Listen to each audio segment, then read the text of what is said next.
जय श्री गणेश। नमस्कार। मैं आचार्य संजय द्विवेदी। मेरे समस्त प्रबुद्ध दर्शकों का मेरे चैनल पर हार्दिक स्वागत है। आज मैं सिंह राशि का अप्रैल माह का मासिक राशिफल लेकर आपके सम्मुख उपस्थित हूं। अप्रैल माह में जो ग्रहों की स्थितियां बन रही हैं तथा जो इस माह में परिवर्तन होंगे, क्योंकि इस माह में कई बड़े परिवर्तन हो रहे हैं, बड़ी उथल पुथल हो रही है, ग्रहों का कुछ विशेष योग बन रहा है, परंतु अव्यवस्थित स्थितियां हैं।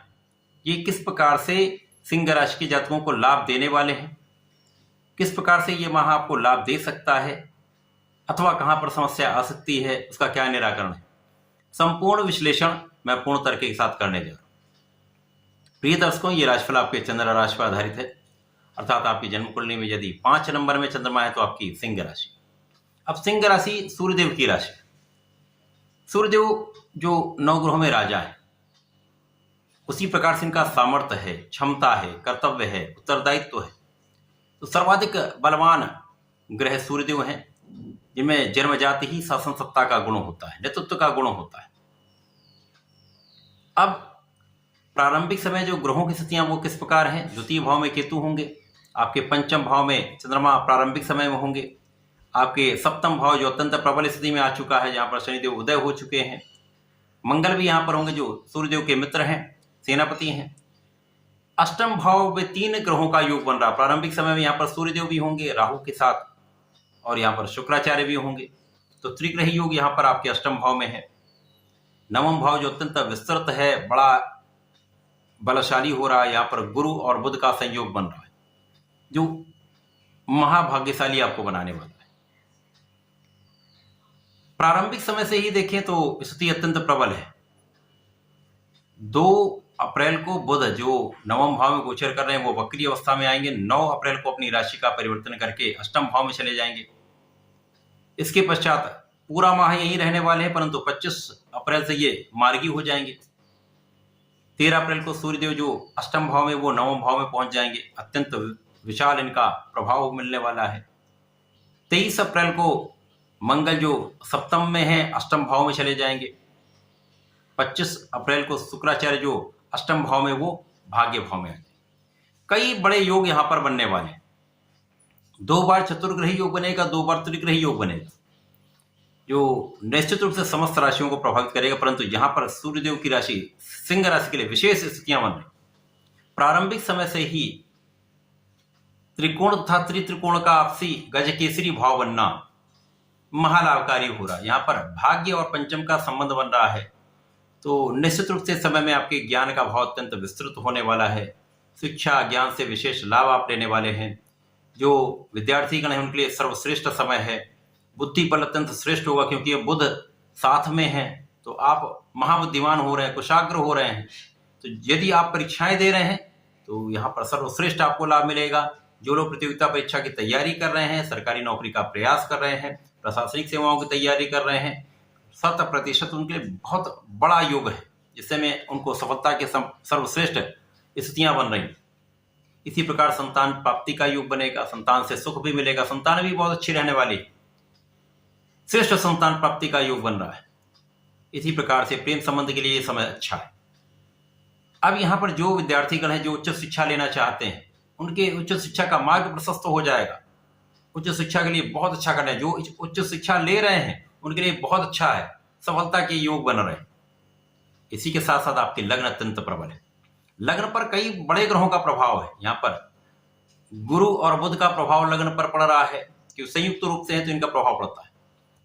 मंगल और शनि का प्रभाव भी आपके लग्न पर है, निश्चित रूप से अत्यंत प्रबल स्थिति। शनिदेव यहाँ पर शश नामक राजयोग में, मंगल जो सूर्यदेव की राशि के लिए यहाँ पर भाग्य के स्वामी होकर आपको देखेंगे तो सर्वश्रेष्ठ आप लाभ लेने वाले। यद्यपि यहाँ पर लग्न के स्वामी अष्टम भाव में हैं, कुछ निर्बल हैं, परंतु सूर्य को कोई त्रिक दोष नहीं लगता। केवल यहाँ पर कुछ शारीरिक समस्याएं हो सकती, कुछ सिर दर्द हो सकता है, आंखों से संबंधित कुछ विकार हो सकते हैं, पेट से संबंधित कुछ समस्याएं हो सकती हैं, जिनसे सावधानी रखेंगे तो बचेंगे।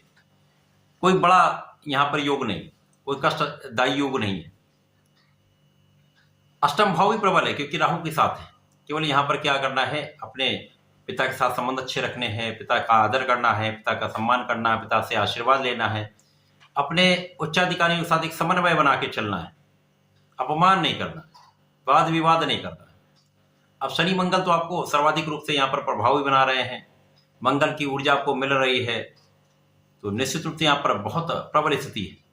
शनिदेव आपको ऊर्जावान भी बना रहे हैं, भाग्य को भी बढ़ा रहे हैं। गुरु बुध आपको बुद्धिमान भी बना रहे हैं, भाग्य को महाभाग्य में परिवर्तित कर रहे हैं, तथा यहाँ पर परिश्रम भी बहुत अच्छा रहने वाला है, लोगों का सहयोग भी आपको प्राप्त होने वाला है। इस समय में विलासिता से बचें, एडिक्शन से बचें। यदि आप कहीं किसी प्रकार से स्मोकिंग में हैं, ये धूम्रपान करते हैं अथवा किसी अन्य प्रकार के व्यसन में हैं, तो यहां आपको बचना चाहिए। ये आपके प्रभाव को निर्बल करने वाला है, आपके यश को कम करने वाला है, क्योंकि यश ही सबसे ज्यादा यहां पर आपको बाधित हो रहा है। अपयश का योग बनता है यदि यहां पर ऐसी स्थितियां बनती हैं, क्योंकि शुक्र भी है, सूर्य भी है, राहु भी। परंतु ये स्थिति आकस्मिक आपको लाभ देने वाले भी, आकस्मिकता के भाव में, जहां पर बुध के साथ तात्कालिक मित्रता के भाव में है, नैसर्गिक रूप से सूर्य मित्र में है, और यहां पर द्वितीय भाव भी वाणी का है। तो यहां पर वाणी संयमित रखेंगे तो आपको परिवार से संपूर्ण सहयोग मिलेगा, पारिवारिक संपत्ति से भी लाभ मिलेगा, किसी प्रकार का कोई लिटिगेशन नहीं होने वाला, कानूनी समस्या नहीं हो। अब यहां पर जो सबसे बड़ी चीज है कि कर्म क्षेत्र, अब कर्म क्षेत्र के स्वामी शुक्राचार्य प्रारंभिक समय में ये अष्टम भाव में, और ये आपके पराक्रम के भी स्वामी हैं, परंतु आपके लग्न प्रबल होने के कारण ये सभी स्थितियों पर नियंत्रण हो रहा। कुछ यदा कदा कुछ समस्याएं हो सकती हैं, क्योंकि यहां पर शुक्राचार्य को कारकत्व तो प्राप्त, तो इसलिए बहुत बड़ी समस्या नियमित रूप से नहीं आएगी। अब जब यहां पर बुध 9 अप्रैल को अष्टम भाव में आ जाएंगे, तो यहां पर समस्या कुछ बढ़ सकती है, क्योंकि यहां पर बुध आपके लिए लाभ तथा धन के स्वामी हैं। लाभ और धन के स्वामी जब अष्टम भाव में आएंगे, यहां पर लग्नेश के साथ में होंगे। यद्यपि यहां पर आपसी संयोग बनेगा, परंतु आपके परिश्रम के बाद भी, आप में पूर्ण क्षमता के बाद भी, आपकी योग्यता के बाद भी, पूर्ण प्रयास के बाद भी उतना लाभ नहीं मिलता। जब लाभ नहीं मिलेगा तो धन की प्राप्ति उतनी मात्रा में नहीं हो पाती, अकारण धन का व्यय हो सकता है। अचानक ही धन आएगा, अचानक धन जा सकता है। वाणी यहां पर बहुत संयमित रहनी हो, क्योंकि यहां पर अष्टम भाव में वाणी का क्षय हो रहा है। वाणी का क्षय अर्थात वाणी से विवाद की स्थिति, क्योंकि राहु है, जड़ दोष बना देते हैं, भ्रम दे देते हैं, जिसके कारण विवाद होता है। संयमित रहना होगा, बहुत सोच विचार कर बोलना होगा। जब सूर्यदेव आपके भाग्य भाव में चले जाएंगे तो यहां पर स्थिति अत्यंत प्रबल हो जाएगी। क्यों? क्योंकि यहां पर लग्नेश भाग्य भाव पहुंच जाएंगे, तो लग्न की निर्बलता पूर्ण रूप से दूर हो जाएगी, महाबलशाली आप हो जाएंगे, सामर्थ्यवान, क्षमतावान, ज्ञानवान, धैर्यवान, विवेकशील, समस्त गुण आपके अंदर यहां पर आ जाए। तो आप बहुत सोच विचार कर निर्णय लेंगे, सभी को साथ लेकर चलने वाले हैं, क्योंकि गुरु के साथ में है। विवेकी बना देते हैं गुरुदेव, ज्ञान तो देते ही हैं, साथ में आपके धैर्य को भी बढ़ा देते हैं। तो प्रयास आप बढ़ाते रहेंगे, क्योंकि शनिदेव आपको प्रयासरत कर रहे हैं, बहुत न्यायोचित बना रहे हैं, बहुत जस्टिफाइड बना रहे हैं। मंगल आपको ऊर्जा दे रहे हैं, तो ये समस्त जो प्रभाव है आपको बहुत आगे बढ़ाने वाले हैं। अब यहां पर कार्यक्षेत्र में कोई बड़ी निर्बलता नहीं, क्योंकि कार्यक्षेत्र शुक्राचार्य के कार्यकत्व में है, क्योंकि यहां पर शुक्राचार्य का विगमन भाग्य की ओर हो रहा है। प्रयास आप कर रहे हैं तो कार्यक्षेत्र में बड़ी समस्या नहीं आएगी, जो समस्याएं उनको आप निस्तारित कर लें। साथ ही साथ यहां पर परिश्रम भी आपका अत्यंत श्रेष्ठ रहेगा, और ज्ञान भी आपका बढ़ने वाला। तो यहां पर आप विशेष ज्ञान लेने वाले, आप अपनी शिक्षा को, अपने ज्ञान को बढ़ाने वाले।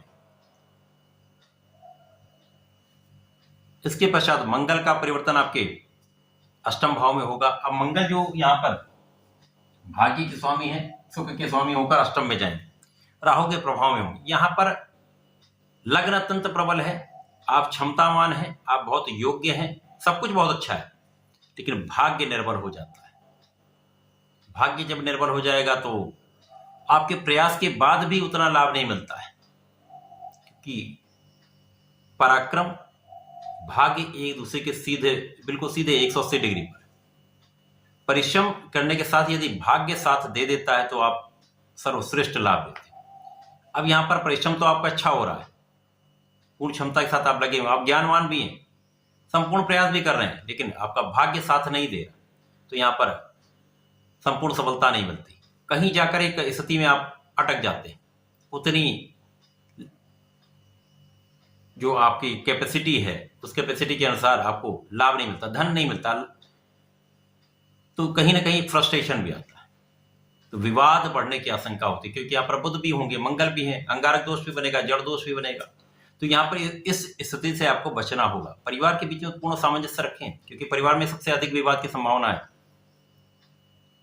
इसके बाद जब शुक्राचार्य यहाँ से निकलकर आपके भाग्य भाव में आ जाएंगे, यहाँ पर त्रिग्रही योग बनेगा। अष्टम में भी त्रिग्रही योग है, नवम भाव में भी त्रिग्रही योग बनेगा, जहाँ पर बहुत बलवान ग्रह आ जाएंगे, शुक्र, सूर्य और गुरुदेव बृहस्पति। निश्चित रूप से ये भाव आपका अत्यंत प्रबल हो जाए। आप कर्म क्षेत्र तो विस्तृत होगा, अभी भाग्य उतना साथ नहीं देगा, परंतु जब परिश्रम भी करते हैं, कार्य क्षेत्र की स्वामी भी अच्छी स्थिति में आ चुके हैं, तो ये न केन प्रकार आप अपनी पूर्ण क्षमता का उपयोग करके लाभ तो लेने लगते हैं, और परिश्रम भी आपको बहुत श्रेष्ठ होता है। तो यहाँ पर कर्म क्षेत्र में आप आगे बढ़ने लगते हैं। हो सकता है कि यहाँ पर आप जितना एक्सपेक्ट कर रहे हैं उतना लाभ ना मिले, उतना धन आपको प्राप्त ना हो पाए, परंतु यहाँ पर कोई आपको पीछे नहीं करने वाला, आप आगे ही बढ़ने वाले, रोक आपको कोई नहीं पाएगा। तो इस माह में जो ग्रहों की स्थितियां हैं वो बड़े राजयोगों का निर्माण कर रहे हैं, जो विशेष स्थिति में आपको लाभ भी दे रहे हैं, कहीं कुछ समस्याएं भी दे रहे हैं।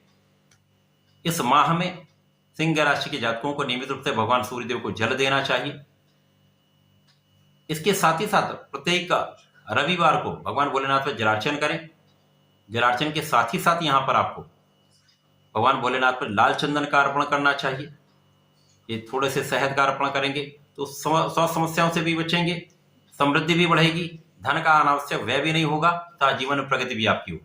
तो ऐसा करके समय का लाभ लें। धन्यवाद, नमस्कार।